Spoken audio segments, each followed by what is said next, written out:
హరే కృష్ణ. ఓం నమో భగవతే వాసుదేవాయ. ఓం నమో నారాయణాయ నమ.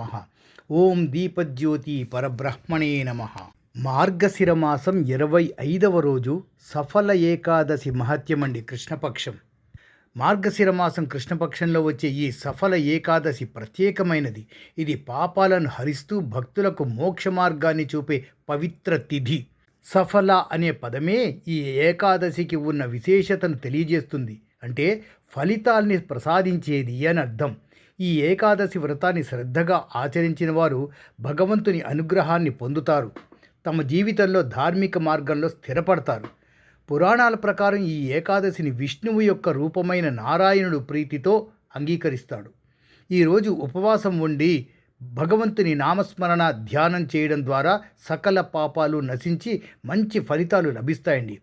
పూర్వకాలంలో ఒక రాజు కుమారుడు ఈ ఏకాదశిని అనుకోకుండా ఆచరించి దానివల్ల అతనికి మోక్షం లభించినది అని ఒక ప్రాచీన కథ ఉంది.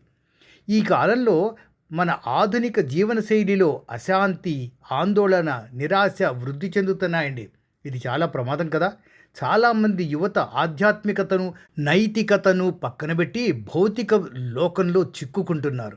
అలాంటి సమయంలో సఫల ఏకాదశి లాంటి పవిత్రమైన తిథులు మనలను మన మూలాల వైపుకి, ధార్మికత వైపుకి మళ్లించగలవండి. ఈ ఏకాదశిని మన జీవన విధానంలో తాత్కాలికమైన ఉపవాసంగా కాకుండా మనసుని శుద్ధి చేసే సాధనగా భావించాలి. భగవద్భక్తితో జీవించడం వల్ల కలిగే ఆనందం, అంతర్ముఖతను యువత గ్రహించగలిగితే అది నిజమైన సఫలతే. అందులో తిరుగులేదండి.